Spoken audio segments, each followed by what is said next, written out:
EVM पे मुझे कल भी भरोसा नहीं था, आज भी नहीं भरोसा। जब तक ईवीएम नहीं हटेगी हम समाजवादी लोग उस बात पर अड़ग रहेंगे। अध्यक्ष महोदय, मेरी अगर उत्तर प्रदेश में 80 सीटें भी आ जाएं, उसके बावजूद भी मुझे ईवीएम पर भरोसा नहीं होगा। मैं 80 की 80 सीट जीत जाऊं तब भी नहीं भरोसा। यह अखिलेश यादव ने आज के दिन संसद भवन में कही, जब राष्ट्रपति के अभिभाषण पर चर्चा हो रहा था।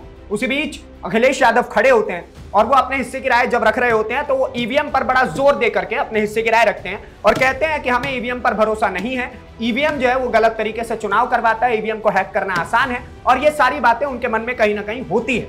लेकिन अगर हम इस बार के ईवीएम वाले मुद्दे पर जोर डालते हैं तो हमें पता चलता है कि 4 जून को जब इलेक्शन के रिजल्ट्स आए थे, उसके बाद 5 जून, 6 जून, 8 जून, 10 जून तक कोई भी ईवीएम के ऊपर रोना नहीं करता है, कोई भी बयान नहीं देता है। लेकिन 14 जून के बाद जब एलोन मस्क की ईवीएम को लेकर के टिप्पणी आ जाती है, उसके बाद अखिलेश यादव को और साथ ही पूरे विपक्ष को याद आता है कि इस बार तो हमने ईवीएम का रोना किया ही नहीं।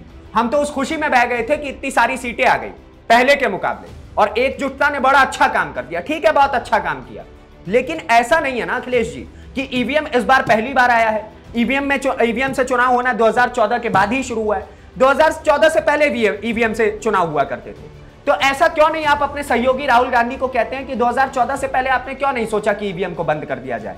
और साथ ही ईवीएम से चुनाव तो शुरुआत में यही सोच करके करवाए गए थे कि बैलेट पेपर से चुनाव होना बहुत आसान नहीं है, उसमें बहुत आसानी से कोई ना कोई सेंध मार जाता है, और इसलिए ईवीएम इलेक्ट्रॉनिक पे भरोसा किया गया, जो आज के समय की सबसे मूलभूत चीज है।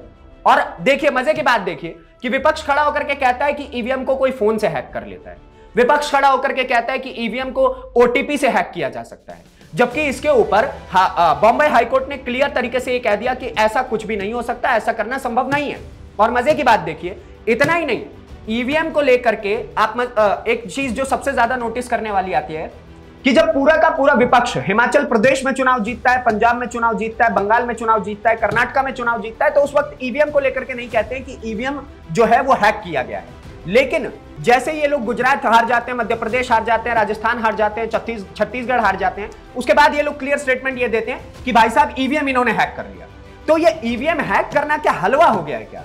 और जब election commission of India clear statement ये देती है कि आप लोग आइए इलेक्शन कमीशन ऑफ इंडिया के दफ्तर में और ईवीएम हैक करके दिखाइए, तो कोई भी पार्टी का कोई भी प्रतिनिधि वहां पर हैक करने नहीं पहुंचता है, और हर बार एक ईवीएम को लेकर के नया रोना कर दिया जाता है। और अखिलेश जी जितनी आसानी से बात कह रहे हैं ना कि 80 सीटें ले आए हैं, 80 सीटें ले भी आएंगे, उसके बावजूद भी हमें ईवीएम पे भरोसा नहीं होगा। भाई साहब, आप अयोध्या पे भी खुश हैं, आपने अयोध्या को लेकर के अपने सांसद की पीठ थपथपाई। आप लोग अपने 41 सीटों को लेकर के भी खुश हैं, तो आप लोग कैसे कह रहे हैं कि आपको कोई फर्क नहीं पड़ेगा? आप तो 41 सीटों में इतने खुश नजर आ रहे हैं। बोल दीजिए कि ये सीटें भी गलत तरीके से आई है, री इलेक्शन करवाइए।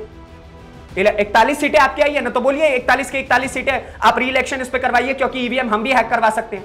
ऐसा स्टेटमेंट आप देकर के दिखाइए, हम आपको सैल्यूट करेंगे। लेकिन आप ऐसा कभी नहीं बोलेंगे, क्योंकि आपको पता है इसमें आपका नुकसान है, इसमें आपकी राजनीतिक पारी को नुकसान है। और ईवीएम एक ऐसा आपने मुद्दा बना रखा है जो लेफ्टिस्टों के लिए सबसे आसान तरीका होता है गवर्नमेंट को टारगेट करने का। वहां पर आप खड़े होकर के महंगाई और बेरोजगारी की बातें करते हैं तो सुनना अच्छा लगता है। जब राहुल गांधी महंगाई और बेरोजगारी की बातें करते हैं, मणिपुर की बातें करते हैं, तो सुनकर अच्छा लगता है इस देश को कि हाँ, हमारे हिस्से के चीजों पर चर्चा की जा रही है। लेकिन ईवीएम पर चर्चा, आप कह रहे हैं कि हम ईवीएम से जीत करके ईवीएम हटा देंगे, इसका मतलब आप घोटाले से जीतेंगे। मैं आपसे यह सवाल करना चाहता हूं, ऐसा नहीं है, आप ये चीज नहीं बोलेंगे।